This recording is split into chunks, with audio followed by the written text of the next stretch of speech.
And we're not wizards. We are the best. And also, we're not wizards. Enjoy the show. Bye.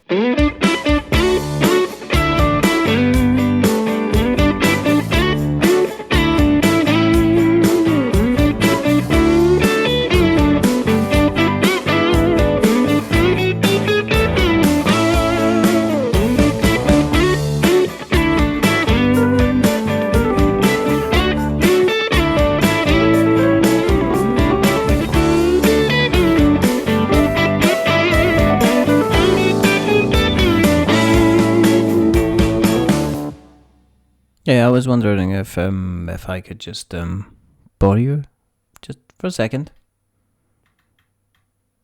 The important thing here between us creative media muffins and the board game publishers is the symbiotic nature of the relationship, the back and forth, the two-way street. If you're thinking we're only here for the free stuff, then you're sadly mistaken. We got over that little gem years ago. Like the gladiators, we came here for the sword and battle, but we stayed here for the lasting applause.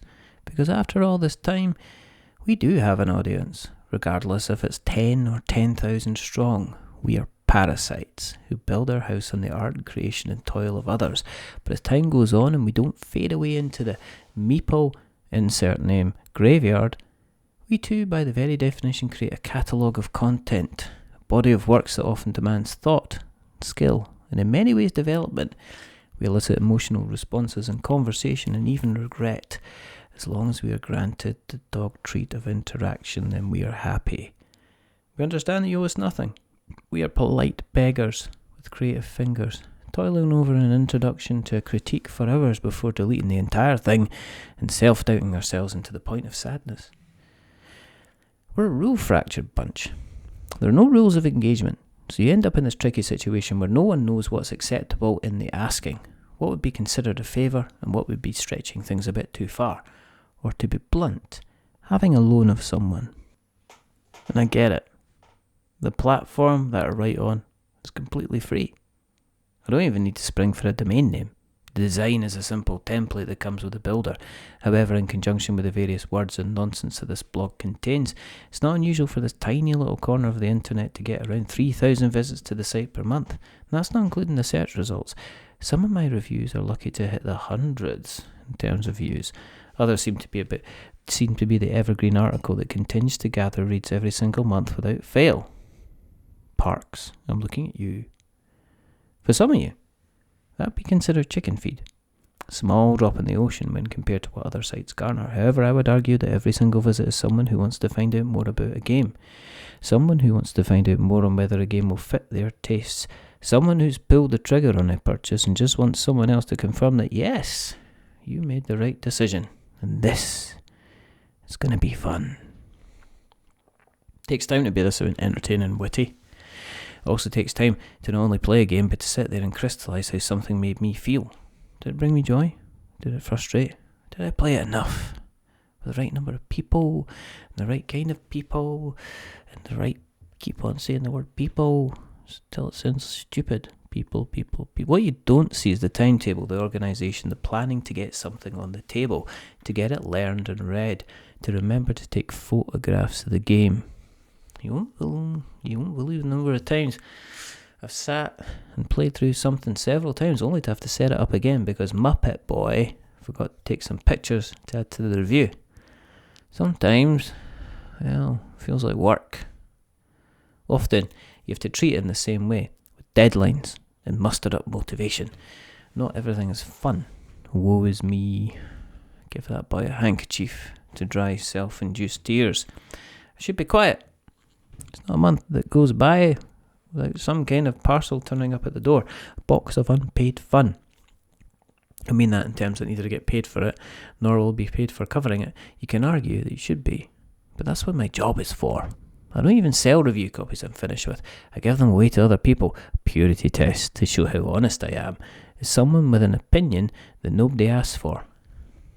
This is a hobby. Self-inflicted time eater. Decision I made myself. I wasn't coerced. I'm a show-off.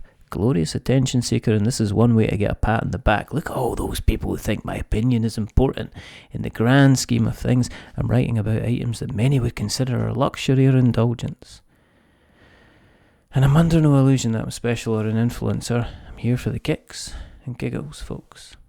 You should be too. It's kind of bleak out there. Time will pass. There'll be publishers you work with again and again. There will be new emails from new people that have new games that are new, and they want to give your opinion. And all because they obviously have taste and class. You'll end up on lists.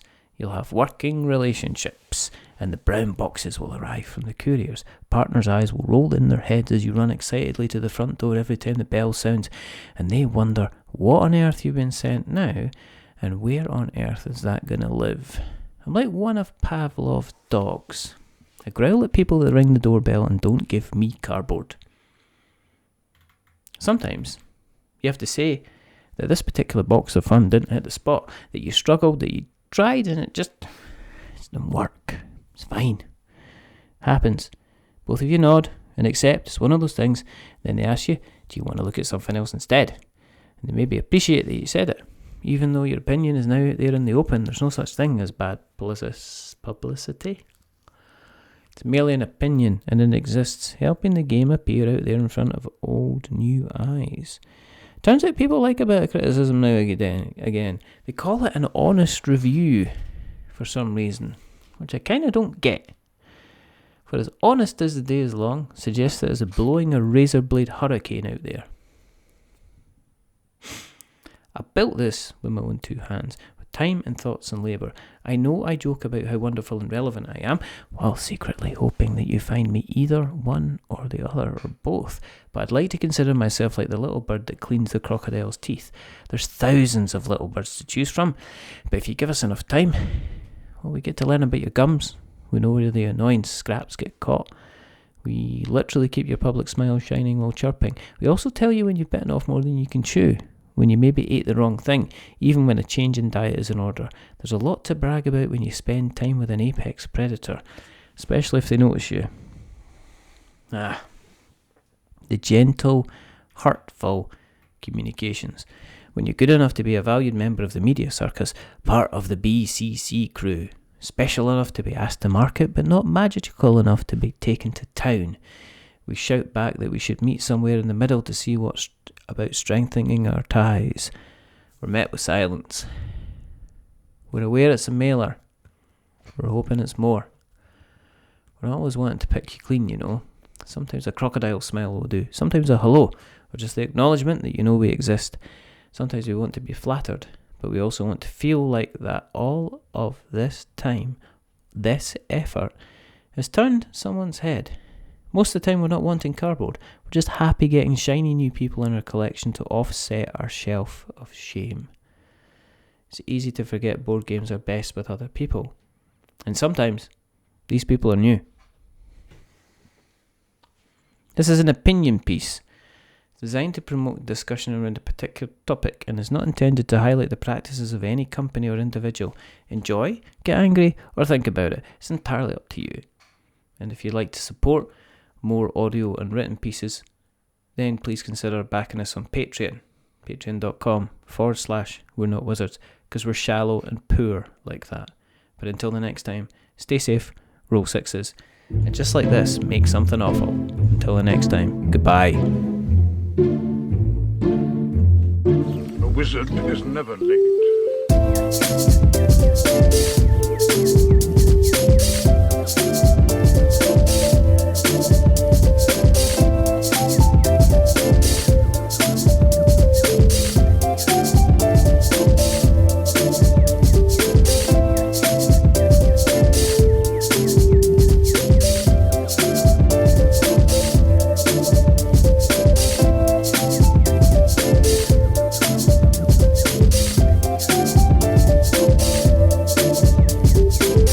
Nor is he early. He arrives precisely when he means to.